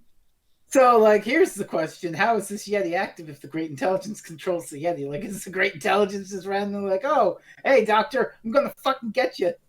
It would have been Like cool if Richard- that had been a clue to the Great Intelligence being the one behind it. Yeah. But Well, no, we had to Or wait for even that the Richard E. Great Grant. Intelligence was still around this since is they just a bring him fan back service later. cameo. Yeah. You had to wait till Richard E. Grant to get some good Great Intelligence Continuity? bullshit. What is that? Oh, fucking no. We watch Doctor Who. Who cares about continuity? We get back to once they've escaped from that, we get back to Sarah Jane and the Third Doctor, and yes, they do use the metal cable to zip line into the tower. Dun, dun, dun, dun, dun. And we should point out that very good. We should point out that Sarah Jane has vertigo, Spooky. so this is very difficult for her to do. And we also should mention, while this is happening, the First Doctor and Tegan have walked into the front door of the tower. So we've got the As you Second do. Doctor in the brig down below, 1 and Tegan at the front door, 3 and Sarah Jane are up top, Yeah, and 5 is back on Gallifrey. yeah, and he's going to have a conversation here with Chancellor Flavia, and he is not convinced that the Castellan was guilty. Yeah. This is a little too neat and clean. Interesting. Plus, he was interesting. loyal, and he saw the scrolls, and he was horrified by them. So something isn't adding up here. But we'll have to wait for that because with 1 and Tegan, oh no, a killer chessboard. Oh boy. So this is Flashbacks. funny because they look at this chessboard. The First Doctor's like, wait a minute. And he starts just throwing coins on it to see if it's booby trapped or whatnot. And then the Master shows up and he's like, oh, hey, you might want to hide. As the Cybermen show right behind him. But the way it's shot, it's like the Cybermen clearly see the First Doctor and Tegan duck around the corner. Yeah. Yeah. They just don't give a shit. I think they got their cue a little too early. But- Essentially. So now we have the chessboard scene, which is interesting. Rainiac, you want to run through this? Yeah, because I quite like this scene. It shows the Master as his most ruthless. So, as you say... Ruthless and genius. Yeah, he's a genius. Doctor and Tegan are hiding, and then the Master says, there you are, gentlemen. Just cross that floor, and you're in the tower. And they says, you go first to make sure it's safe. So the Master just skips across it, like literally skips across it, Yeah, it's fantastic. and then skips back. It's like, after you, and you know what's going to happen before he's even done it. The platoon goes across and is wiped out by the booby trap. I'll accept the leader. Yeah. Now, the strange thing here is, even though the leader can clearly see that they've just been duped, he doesn't kill the Master for this. The Master. Well, it's there's also the fact that the Master clearly picks up a gun, like, pretty much right in front of the Cyber Leader, and the Cyber Leader is just, like, letting him have it. I think it's more like necessity of survival that he needs the Master to get through the booby trap himself. Yeah. So he's taking a chance. It doesn't pay off because, as you said, he just blasts him with a cyber gun and finishes it And the off. Master's just like, oh no, it went horribly wrong, but why don't we go and try again? Oh, bang, bang, bang, bang, bang. Yeah, Ain is not as good as the Master as say Delgado or Gomez is, but I enjoyed him in this story. Actually, You know, it is also kind of funny how the first Doctor is just like, well, this guy is really smart. I kind of like him. yeah, It's like, oh, honey, you There's don't even know. There's a funny line between them where it's just like the first Doctor's like, do I know you from somewhere? Believe it or not, we went to the academy together. yeah. And also, I don't Tegan's like horrified. He's like, isn't that a bit ruthless even for you? But then, Did they ever say the Master's name in front of the Doctor, the first Doctor? I don't No. know. I don't think they do, I which don't is a think nice so. little thing to have. No. Some continuity, at least. yeah. But anyway, how are Tegan and the Doctor going to get over the force field? Well, the Master's going to show him the way. He skips over it and goes, "It's as easy as pie, Doctor." And the sort of thinking about it's like pi. Why does he say it's easy as pi? What is the thing to say? Oh, I get it. Pi is in the number. 3.14159265398. And this is where Richard Herndl screws up. And I lost it there. So what was supposed to happen? You might notice that when Anthony Ainley skips across the board, and then Richard Herndl walks across the board, it's a completely different pattern. Whoops. And there's a You reason still don't know for it. about that. So Anthony Ainley did what he was supposed to do. He got all his cues right. Richard Herndl was supposed to zigzag across the board. Instead, It's a little hard to do that with a bunch of bodies on the board, to instead be he fair. walked in a straight line, and they'd run out of time to change it. So just like, screw it. I wrote a note about this and just said, well, this is less about the Herndl thing, but more about the thing in general. Does this math make any fucking sense? It would have You know done. what? I can solve this for you. I can solve this for you to make you happy. Would you like me Okay. to do that? Go ahead. All the Cybermen bodies laying on top of the trap made it trigger in several different places, so it didn't know what to do, so it was disarmed. Yeah, There you go. That Plot was hole fine. filled. They just didn't realize it because, obviously. I how you just gonna love know the that? idea that the actor just didn't go in a zizzo. Like, how can I get out of this? Oh, just leave it in. Just like, I don't give a shit. Let's just walk It's across late. it. It's 10:59. It's 9:59. I want to go home. Let's just leave it in. So now we get a duo of scenes that are they're basically the same scene, but they start with the third Doctor one. Really, if you're going to keep one in, I'd say keep the second Doctor one in because it's a little better, per se. Oh, is this the Mind of Rassilon? Yeah, the Mind of Wrestling or whatever. Well, actually, before we get into that, there is something we should mention. During this time, what's his name? I forget the dude's Turlo. name now. Turlo and Suzanne are inside the TARDIS, and they're watching the Cybermen bring around these weird black things all over the around the TARDIS itself, and they realize that it's a bomb Oh no! because the Cybermen really want to get inside the TARDIS. And Taylor gets a weird line. It's like, look at the size of that bomb. He looks like he's pleased about it. God. So the third Doctor leaves Sarah Jane for a minute just to check shit out, and from behind a corridor, a person who wasn't there before, it's Mike Yates. Oh, hey there, fan service. How you doing? And And Liz Liz, Shaw's here too. Holy shit! Wow, two classic Third Doctor companions here in the Death Zone. Isn't that great? And they're not real. Yeah. nah. So, It was a nice little cameo, but a little strange. It is a nice little cameo. Nice cameo. So, meanwhile, after a little bit more of the first Doctor and Tegan roaming around a bit, the second Doctor and the Brigadier are walking around, and oh hey, holy shit, look at that! It's Jamie McCrimmon and Zoe. Yeah. Hey. Two classic second Doctor companions. I don't think we've covered Zoe on the show. We haven't yet. No. No. No, but we know Jamie, so that's cool. So how about that? Two classic companions. They're not Isn't real. that great? They're not real. They're Yeah, not real. so they claim they're trapped behind a force field that will kill them if the Doctor gets any closer to them. Zoe, it should be pointed out that Wendy Padbury was pregnant at the time this was being filmed. And she was never That supposed would to be in explain this her scene. kind of loose outfit. Yeah. So here's the interesting thing about this scene. This a little more interesting than just, oh, they weren't real, whelp. What clues the second Doctor in that they're not real? Originally, it wasn't supposed to be Zoe. It was supposed to be Victoria. Yeah, you've got it. It was supposed to be Jamie and Victoria. I don't. Yeah, we've covered her. We did Tomb of all things. We have covered Victoria before, yes. So she was supposed to call the Brigadier by the Brigadier. She was supposed to call him Brigadier, but the second Doctor was supposed to be, wait a minute, you never met him when he was a Brigadier. He was a Colonel. So you're not real. Yeah. So that was the gotcha. But they couldn't get I forget the actress's name for Victoria right now. Deborah Watling. Deborah Watling, yes. They couldn't get her, so they got Zoe instead, Wendy Padbury. Yeah, who was pregnant at the classic time. second Doctor companion. Yeah.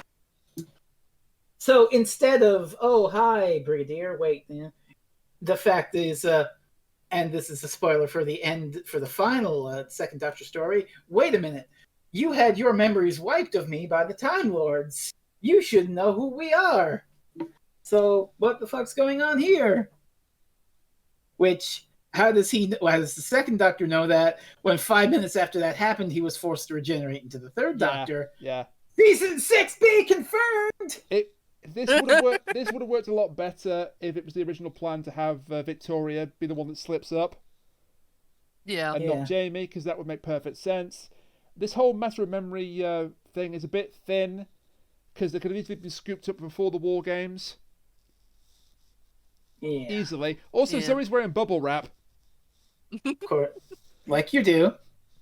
As you do, yeah. Well, she was pregnant at the time, so I think we'll give her a pass on that. But they're like, so you're not real, answer me, and they scream and vanish, which is quite sad. So I will say that the first Doctor in this scene is definitely very funny about this.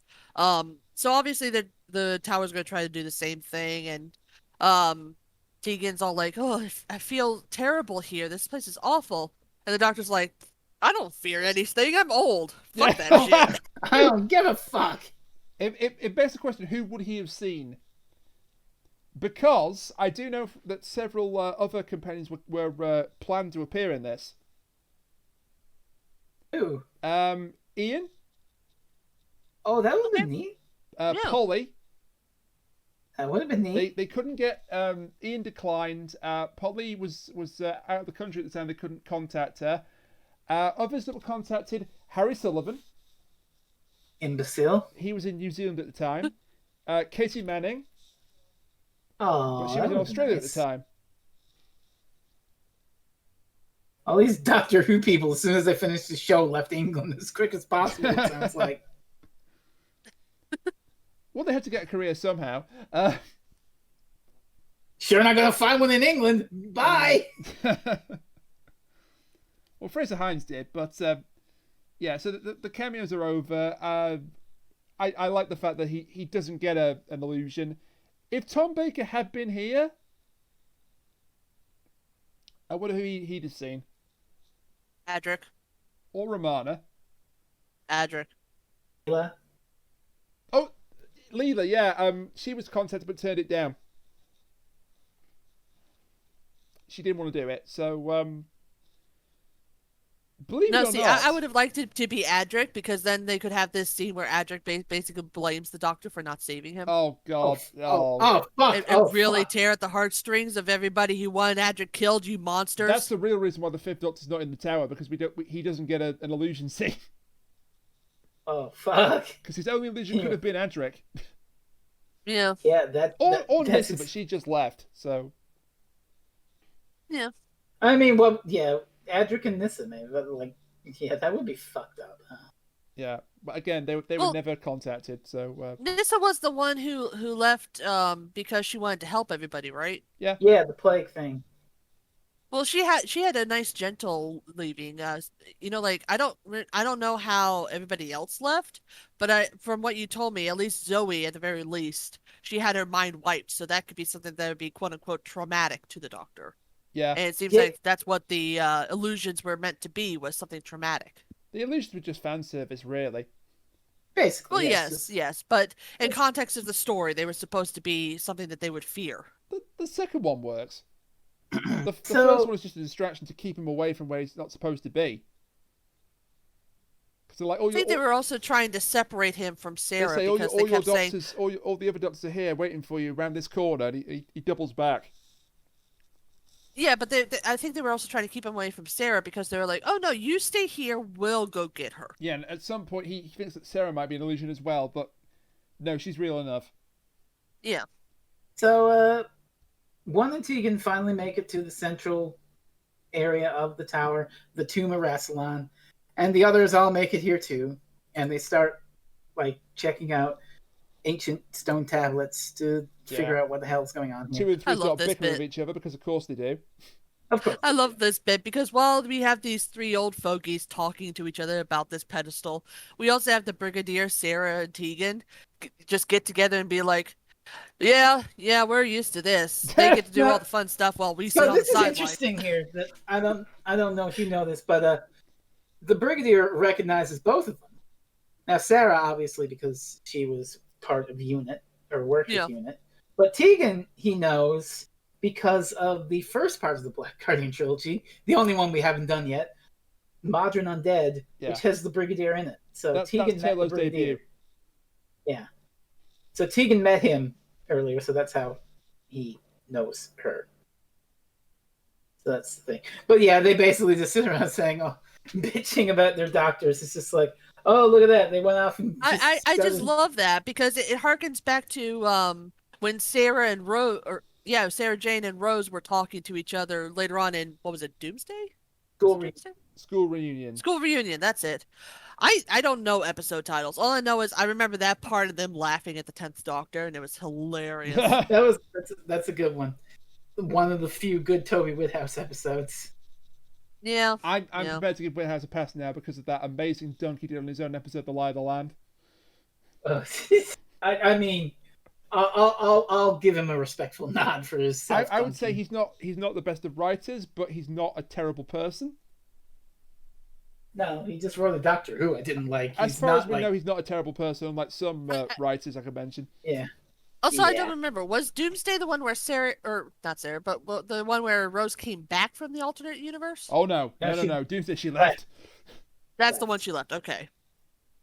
So this inscription basically mentions some bullshit about how Rassilon's ring can grant you immortality, but also it has the cryptic phrase, "To lose is to win, and he who wins shall lose." Very zen.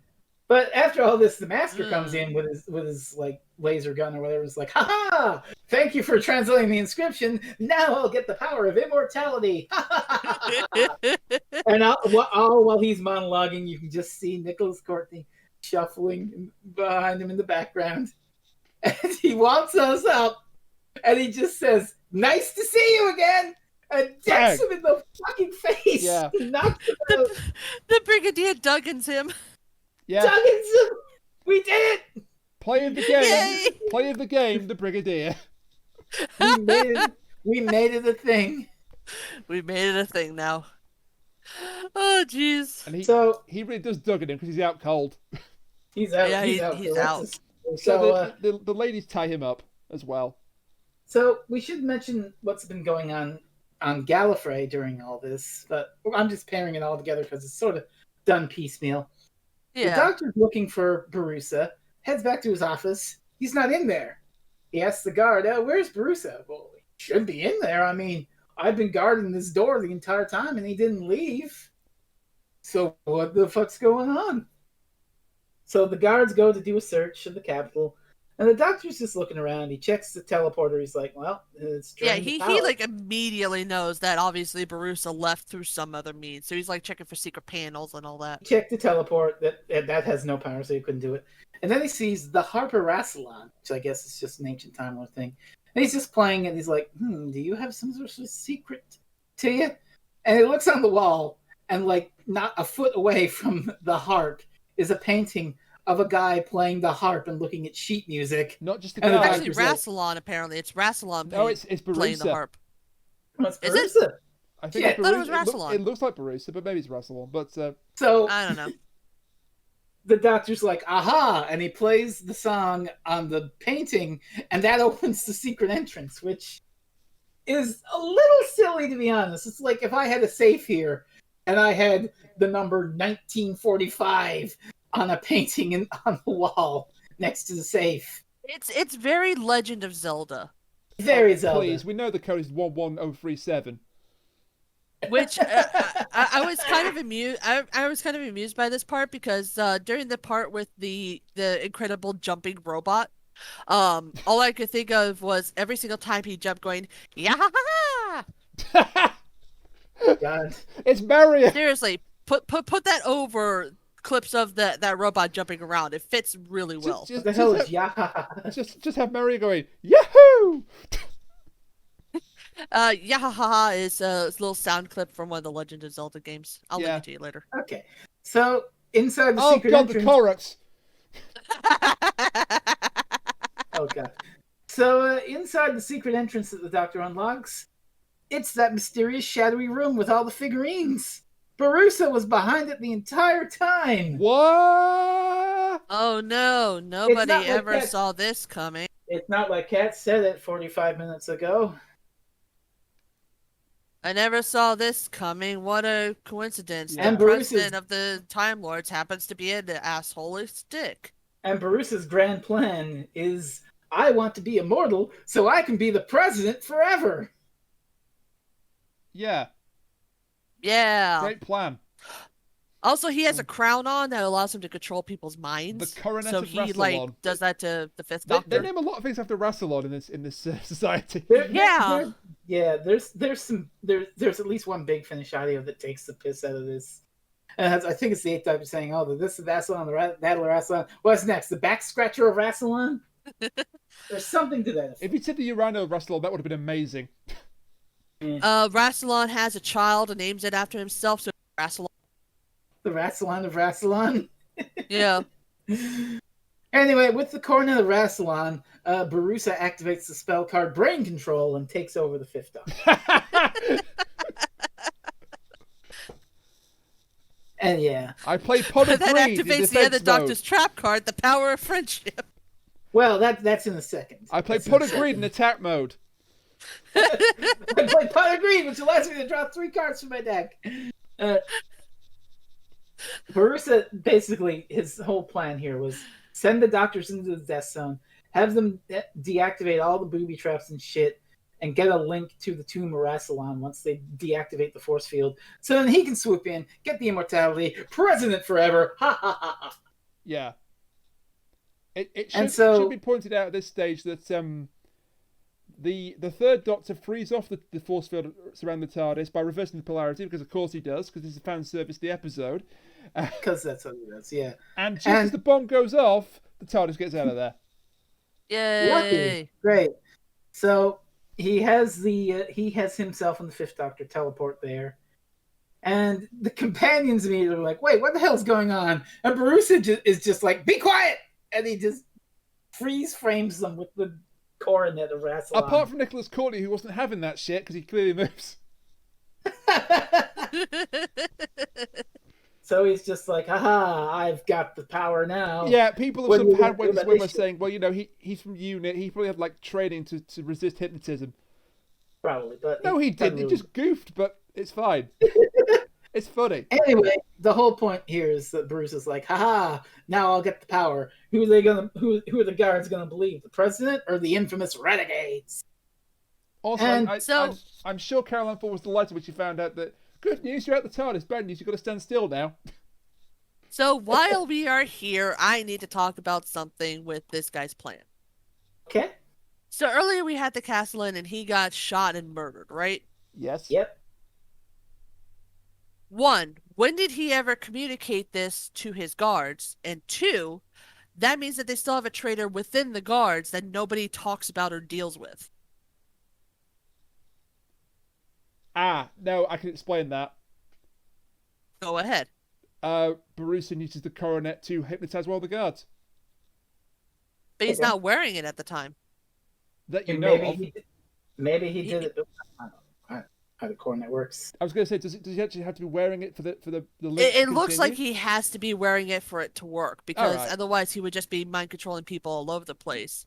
But the Yeah. fact remains that he's still in the room with everybody else when the guards go and, do the thing and then come back with the black scrolls and all that. Which means that he must have someone who believes in him so much that they are considered, quote unquote, a traitor to everybody else within the guards. But again, he is the president, so maybe they were just obeying their president.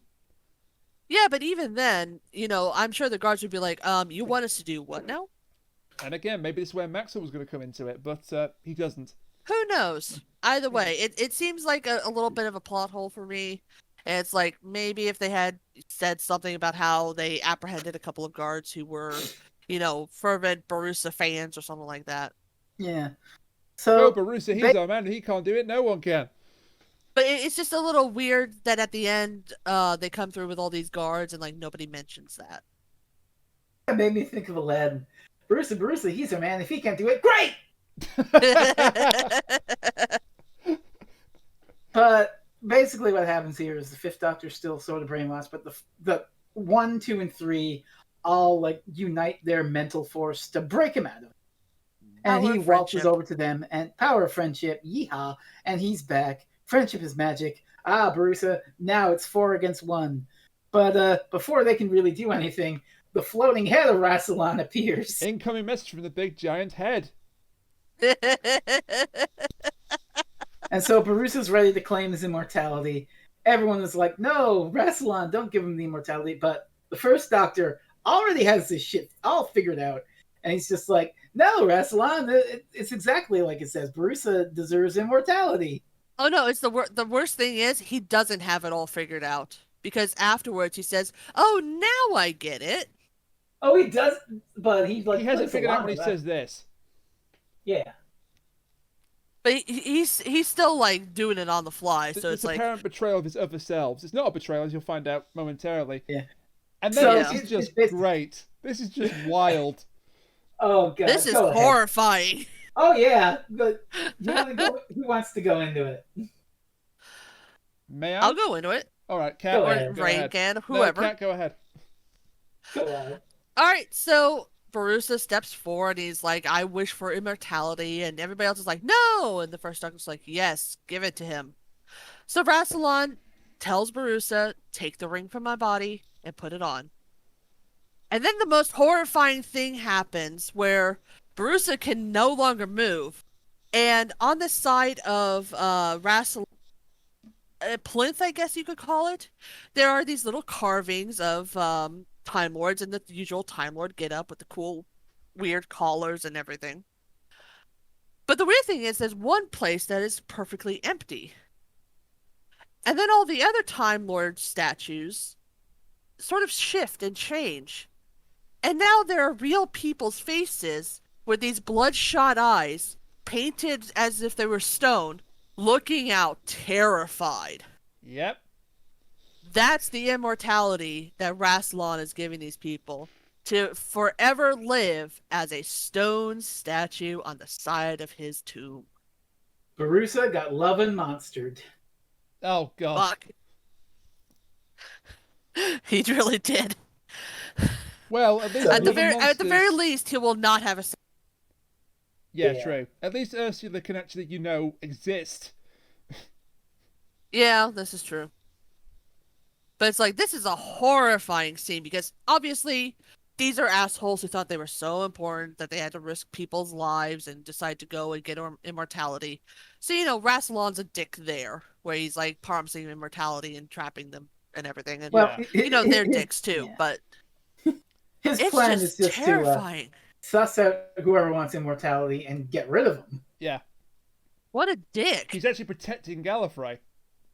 He is, and that's what makes everything so weird later on, because he is not protecting Gallifrey in the later series. No, they and everything. definitely reframe him as an out-and-out villain. That's why I was And asking if wasn't- it's like supposed to be Rassilon or if it's like Rassilon's second cousin who's also named Rassilon.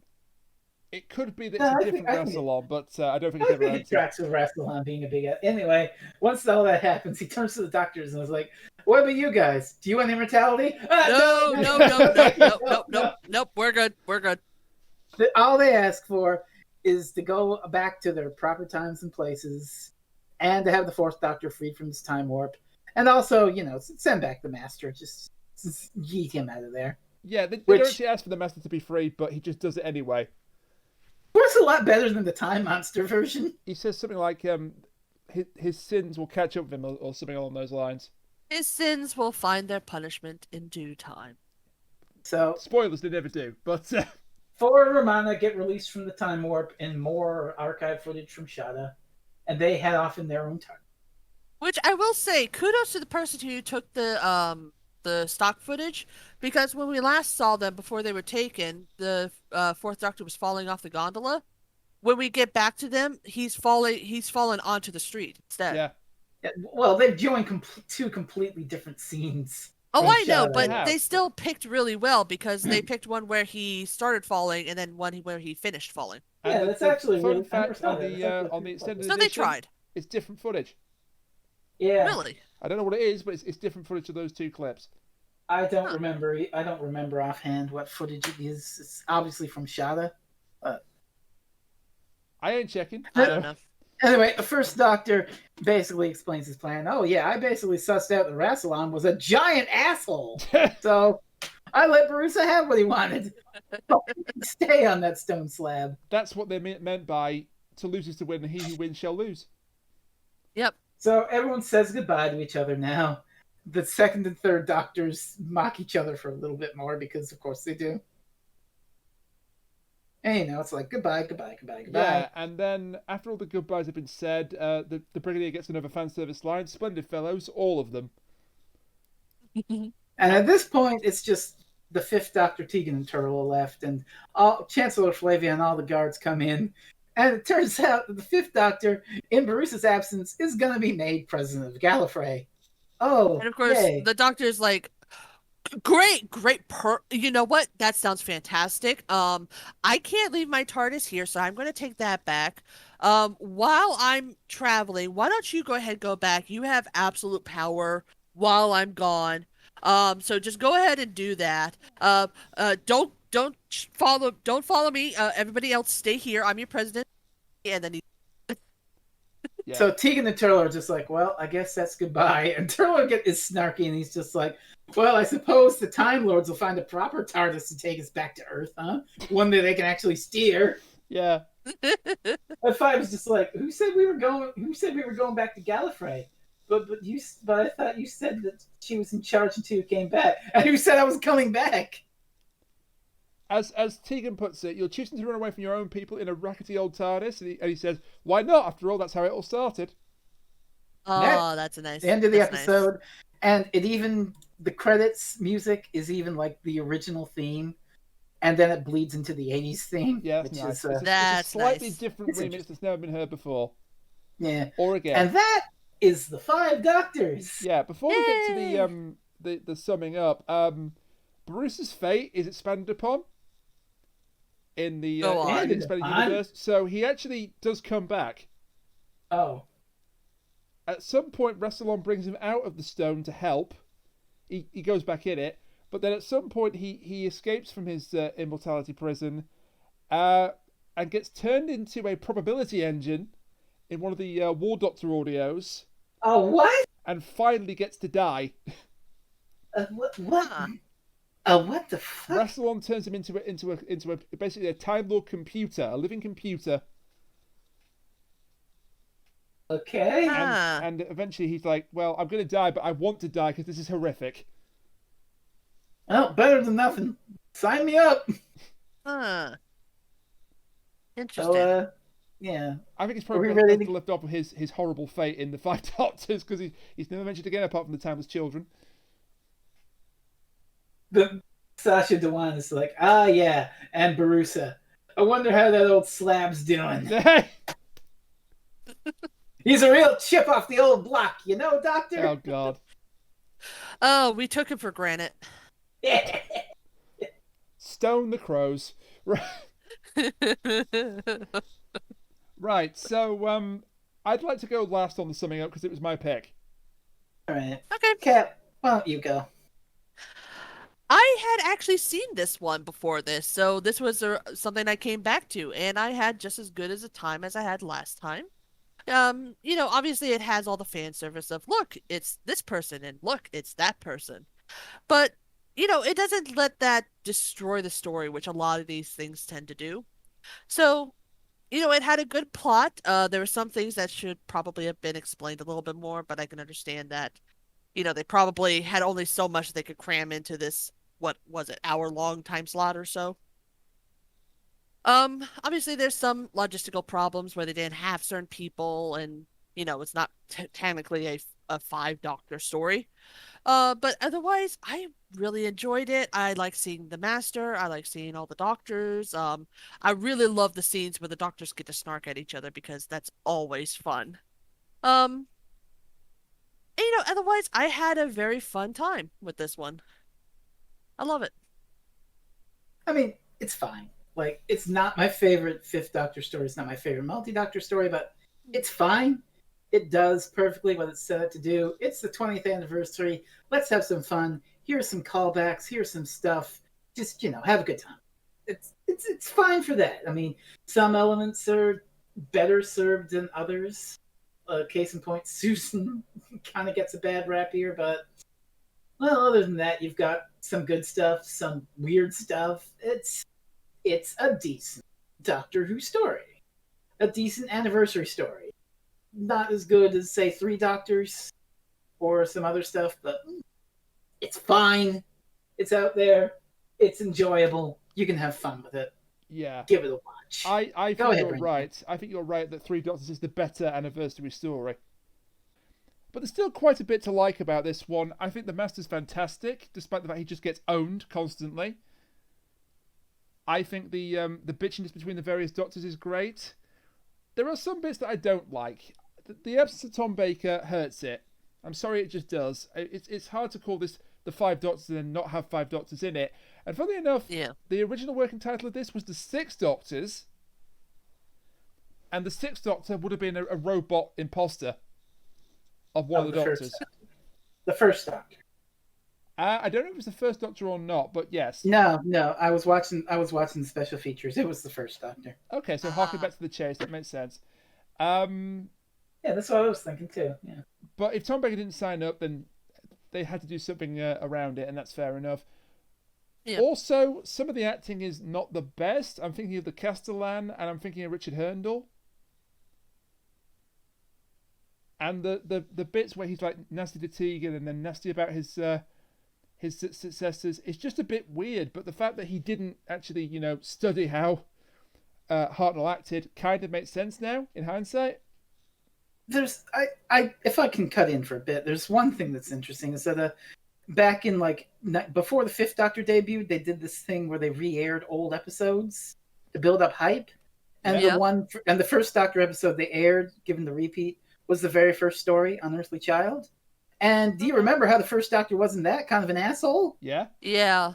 Maybe Herndl saw that and nothing else. Maybe. It says he didn't watch any episodes to avoid mimicry. So yeah, I don't know. Maybe whole that's... point- Wait. Hey, hang on. You're telling me that this guy who was brought in to replace an unfortunately deceased actor to do a specific character did not want to mimic the character? yes. Yeah, sounds right. That's bullshit. Yes, but he didn't. It's a fun time, and production issues aside, and the fact they couldn't get certain people, they had to move certain people around. I think they did the best with what they got to work with, and the little monster cameos are good. The Rasta Warrior robot's fantastic, and yeah, it's just a fun anniversary. Not the best, not the worst. Yeah. There have been better anniversaries. I can think of a couple off the top of my head that were better. I can think of at least two that were better off the top of my head. Well, we mentioned one, the Three Doctors. Well, the other one is, but we'll worry about that later. But Kat, I believe you're up. Slapping you. No. But Kat, I believe you're up. So okay, come on, give us the Colin Baker. It's Frontios. Take that, Mike. No, I'm serious. It's Frontios. Haha, take that, Mike! Oh, Wait, hang on. It's Frontios. Does anyone else hear the Beatles? No, I'm messing with you, Mike. It's not Frontios. I just want you to actually panic for once. It's okay. You can come back. You can come back. It's not Frontios. No, but really, I swear I heard a bit of the Beatles. What's going on there? Is there something going on with the feed? No. It's nothing. Ignore that. Well, for right now, ignore that. So, you two know I love my gimmicks, Oh, right? boy. Okay. yeah. And you may remember a certain gimmick that I did, which was a specific troll on a certain person in this group here. Yeah, you bought more Colin Baker for me. No, it's not Colin Baker. But I did manage to get someone who is going to choose the episode for us. Oh God, she bought Sylvester McCoy, didn't she? No, I bought somebody a little bit different.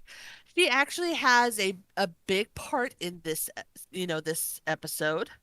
She finds it very close to her heart.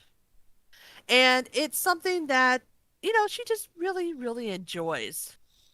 And if you want a hint of who exactly I'm talking about, well, I may have gotten a certain bad wolf in cahoots with me right now.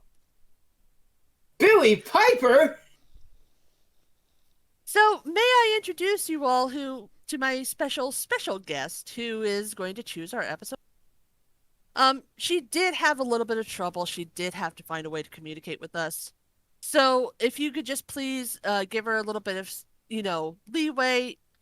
The transmission transmission might not be so good, but you know what?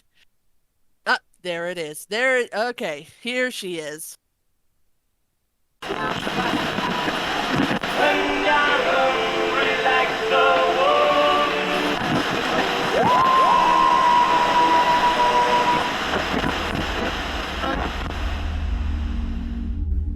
Oh, hello humans and non-humans. Don't worry, nothing is wrong with the audio. I've just used the TARDIS to hack into their broadcast. If you can hear this, then I suppose that means Kat has introduced me to make my choice for the next story they'll watch. Why me? Well, I suppose I should introduce myself. I'm Krista McTeer, writer of Back to the 11th Hour, that book they keep talking about. I was asked a few weeks ago if I'd like to come on the show and talk about 11, so of course I said yes. I've been giving my story pick a lot of thought and I'm quite happy with it. I think you all will be too.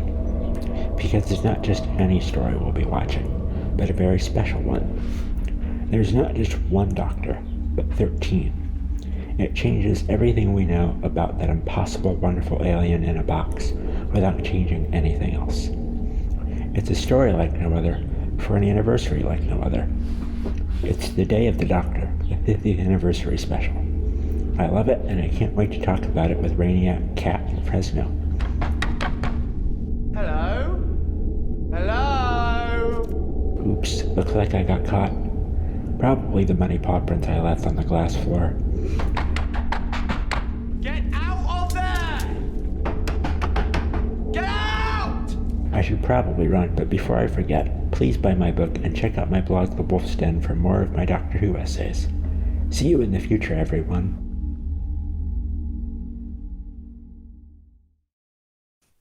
Holy shit! Is that Krista McTeer, author of Back to the 11th Hour, available now on Amazon.com? Kat, you've done it again. I've done it again, bitches.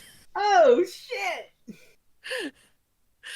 So, yeah, fun fact. We're gonna have a special guest for our next episode. Yeah. It's Krista. Not a bit. This is not a joke. Krista McTeer will be on the podcast next time. Yeah, for once. Yep, and you know what? We technically did it again as well because we just finished an anniversary episode. Let's do another anniversary episode. Hell yeah! If that's what Krista wants, that's what Krista's going to get. So It's like, I mean, she broke into the TARDIS for us. I think we should probably give her that.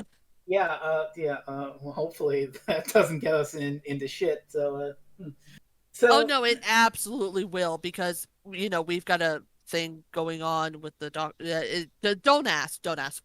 Um, but if anybody comes by from unit asking about me, you don't know me. I mean, the sixth Doctor already knows my name, so we're fine. Yes, And mine, and which even great. then, that was a big risk on my part. But again, if unit comes by, or if for some reason Torchwood comes by, especially if it's Torchwood, just tell them I don't exist. You don't know who I am. Well, well, before we all get arrested for alien crimes, next time on Doctor Who Reviews, this is not a bit, this is not a joke. We are discussing Day of the Doctor with special guest Krista McTeer, author of Back to the 11th Hour, available now on Amazon.com. Yeah, and I like this because for once I don't have to plug the book. She can do it for herself. Oh, well, Oh, yeah. we've got meta with the meme. We made the meme real! Witness the greatest podcast since that time John Cena burst through a wall with his meme playing. and scared the shit out of little kids. Oh, jeez. I So, guarantee they weren't scared. They just loved it. But I mean, they were scared at first, and then they're like, "Oh my God, John Cena!" he is amazing to be honest. He's like a real life meme. Say goodnight, Rainiac. Okay, good night, Rainiac. Good night, Rainiac. I love how that's continuing from last week. So we can be found at Reviews Doctor. Kat can be found at Concave Usurper on Twitter and at twitch.tv/Concave Usurper on Twitch, where she sometimes streams Among Us or Chatbox or other video games. Fresno Sometimes with these guys. Yeah. Removed from the game for memeing.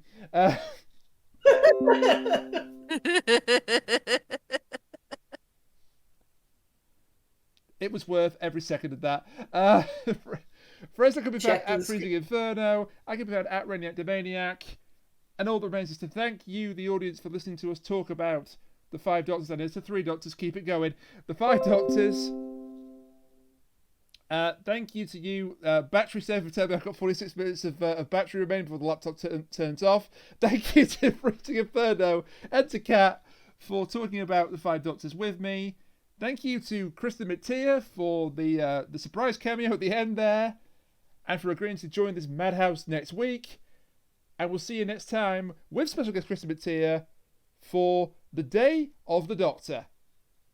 Until then, bye for now. A woo, bitches.